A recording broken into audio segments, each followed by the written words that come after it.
And we still sort of have this.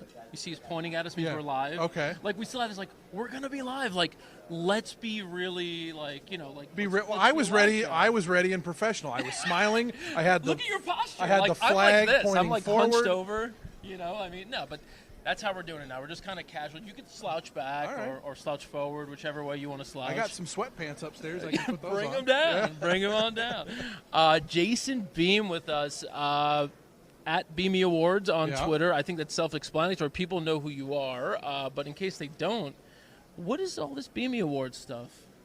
Oh yeah, it's. You're like, explain it. I was to the going to go. people. I thought you were going a different Right, direction. where do you think I was going? I thought you were going to be like, well, what do you do? Like, what's your who were? You said people might know you who don't. So like, because the Beamy Awards are just. All right, give one the night give the thing. overarching Okay. what you do. I'm a content creator, similar to yourself. I do a Exciting. daily podcast for Twin Spires, which Yep. is just a show in my name, and do some race calling once in a while. Colonial last year, Monmouth, and GP Dub. Shout out to GP Calder. Absolutely. But just here hanging out, meeting folks. I mean, the cool thing about doing a podcast is I get to talk to a lot of these people, but not meet them. So I get to put a lot of Right. faces with names and voices, and it's a lot of fun. I've been, this is my fourth NHC I think in 5 years, and it's just kind of a fun hang, especially when there's no pressure of betting. Yeah, exactly. Yeah. I think you touched on something. It's a unique breed out here, right? Oh, yeah. First of all, the horse player is a unique person in general, but it's a In unique the best breed. way, though. Oh, Yeah. absolutely the best way. It's funny. I wanted to get like Alicia and like Keith and some of the people with NTRA here because they've got a job that this is what they do. They Yeah. put on the world's best horse player gambling event. But I could imagine like their clientele. There've got to be moments though when you're just like, oh, these guys like they want this and they want that and like the coffee's not good enough. Isn't that every business though? Yeah, I guess. I so, mean, like guess so. I've only worked customer service in a couple industries, and I feel like it was always the same. Right. No, yeah, people are always expect more of Yeah. you. Well, I will say, I mean, the breakfast and lunch are like some of the most important parts of the weekend, and breakfast was pretty good. So, for media folks, like really, They're it's just batting about, 1,000 It's here. about free food, right? Yeah, Like, yeah. that's the entire experience. Free food and free drink. By the way, I wanted to show you this cool thing. So we've got these bottle openers. Yeah. And I mean, maybe it's not that cool. Maybe it's a little corny. But did you see this? Like if this were a bottle, which this isn't, but if you were to put this to metal, let me show you what happens. Hold on. I promise you, we tried. Is this going to be like Elon Musk, where he threw the rock against the window and it shattered? Not working. Yeah. Oh, there it is. Oh, there you go. How about that? I have a friend of mine that has that as his ringer on his phone. Yeah. And I love the call to post, and it's a great part of horse racing. It's too much. Oh my God! At 9:30 at night, It's too can much. you imagine? Like you're reading a book, and it's like, oh God, I just watched Tampa all day. Now I got to hear this. Exactly. Yeah.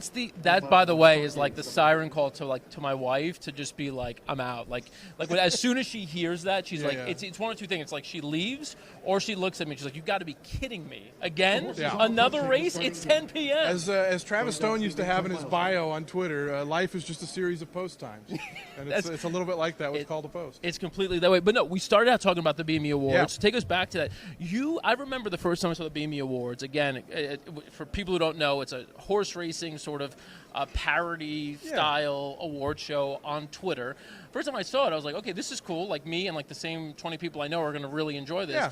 But it blew up that first year, and then it's evolved since then. Tell us about it. Yeah, so I just thought I look at it as a comedy show, like now. But originally, I just thought it'd be funny to kind of parody, because racing Twitter's a little wacky, and there's fights, and there's Just a little. yeah, and wacky. there's a lot of characters, and so I thought there was room to parody that a little bit. And so I didn't promote it the first year. Like I literally mentioned it like the week of, like, hey, I'm going to do a award show Friday. I had just taken the announcing job at Louisiana Downs. And I actually thought about not doing it because I was like, these guys don't want to see their announcer. They just hired a total goofball, right?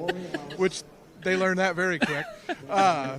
And so, yeah, I did it, and it was a lot of people seemed to like it. And the next day, everybody was talking about it. And so the second year we did it, it trended nationally on Twitter, and it like became crazy.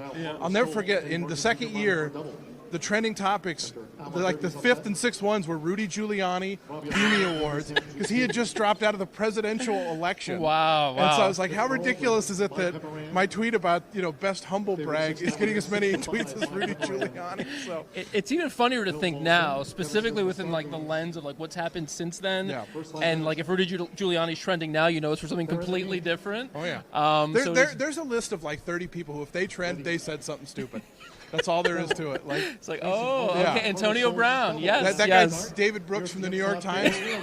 I don't read the Times, so I don't know. But if his name's on there, people are mad at him Oh, for absolutely. something he said. Yeah, and it's always like when you click on the trending name, like you assume they died, right? Like you're just like they're dead, right? Yeah. Like if it's Or it's they're not one of the racist. usuals, yeah, or they did something racist, and then that first like gif you see is like the taking like a deep It's the breath, Denzel like, Washington yeah, guy. the Denzel guy. He's always within the third one. I should say, Dan, speaking of Beamy Awards, the Beamy Award, the horse, is in one of the mandatories today. Which race Fifth is race it? at Oaklawn. Okay. Oh, He's the nice. 7 horse. He's 10-1. Oh, sweet. And his only win was at Oaklawn, and he got like an 85 buyer. And we thought we had the next great sprinter of all time. The next Vincent Ramos. Jeff Bloom texted me after that win. He goes, "I don't want to get your hopes up," because he gave me a share. Okay. So he goes, "But we might have a great 3 kind of horse right here." And I said, "Jeff, I like the pipe you're smoking from, buddy. So let's go for it." And he ran not great the next time. He got in a speed duel at Churchill. So I was like, okay, but it was like one of those $97,000 allowances. They went 21-2. But then he couldn't do anything, and we went to Ellis and was in for like 10 and still nothing. So it's coming up. So they gave him a break, new claimer. They claimed him as a new trainer, and they're bringing him back to Oaklawn, where he apparently likes it because he ran so big. So he's 10-1 on the morning line. That's the second mandatory race. Yeah. 119. We're local only time. about an hour and a half from it. I'm very excited for it. Nice. I just had Jonathan Kinchin on. Right now we see, I don't know what the odds are on these horses above us at Fairgrounds, but it's the 8 horse beating the 1 horse. I think the 1 was 7-1.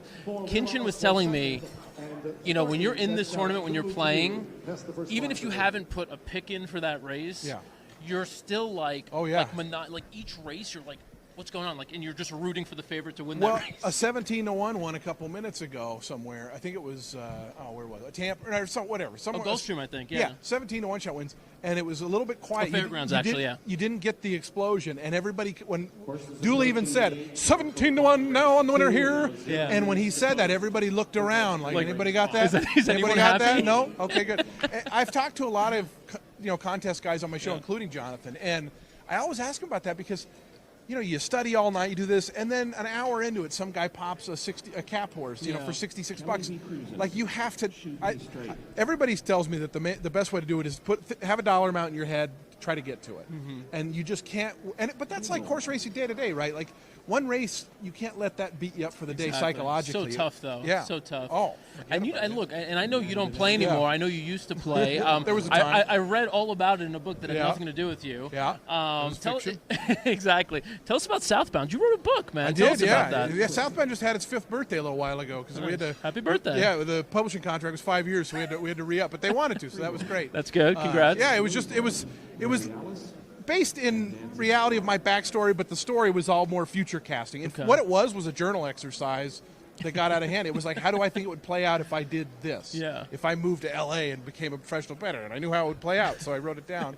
And it's been neat because I go to racetracks and people will tell me they've read it and they and so it's a good book. Similar to the podcast, like you do things and if people, it connects you with people in a weird way. And so so the next stage of Southbound was somebody purchased the movie rights, but they want to change it quite a bit, and so we're working on the script, which is different because I'm trying to. Same character, but trying to tell a different story. I didn't realize that. Yeah. About a year or so ago, I got approached by some Hollywood muckety mucks. Wow, Yeah. look at you. Oh, buddy, it paid for like half of my MacBook Pro. And what do you think? I mean, beyond, first of all, congrats. It's awesome. Yeah. You think you might write another book at some point, or? I got about 2/3 or 3/4 of the way through one and then stopped. But I started reading it again recently, and I liked it. So I'm thinking about picking that up. Okay. But it's not a racing thing. It's actually in the world of college hockey. It's more of a dad-son thing. Okay. It was kind of me processing. My dad passed away a number of years ago, and I was kind of like wishing I could have said things to him that I didn't, but bad and good. And so it kind of was. Writing, I found, is very therapeutic in that sense, and so it's nice to be able to kind of work through some of those things through a character. Sure. Well, look, Shout out Vic. I love the book. There's Vic. Vic's on. And here comes All right, someone. He might take the lead at the corner, Paul. You know what? I wish they would keep the odds up in all these And the races. numbers, 'Cause yeah. that's. By the way, in the race prior, it was an even money horse over 7-1. So. I feel like Oaklawn is where a lot of guys are going to be going for their value today. Gotcha. We talked about Laurel canceled, Aqueduct canceled. They're cheering behind us. Oh, yeah. I think the Rotundos are doing the, oh, Is that what that is? I think so. When you hear the rhythmic beating. Yeah, of it's like a chant, yeah. All right, Jason, let people know where they could find you if they don't. I mean, if they're watching this, they probably already know you. But in case they don't, where on can they Twitter find you? at Beamy Awards, Jason Beam Horse Racing Podcast, wherever you get your podcasts, and I'm trying to get people to go to my YouTube channel. That's my new fun project, is doing like travel videos. So. And subscribing. Yeah, it's just YouTube/Jason Beam.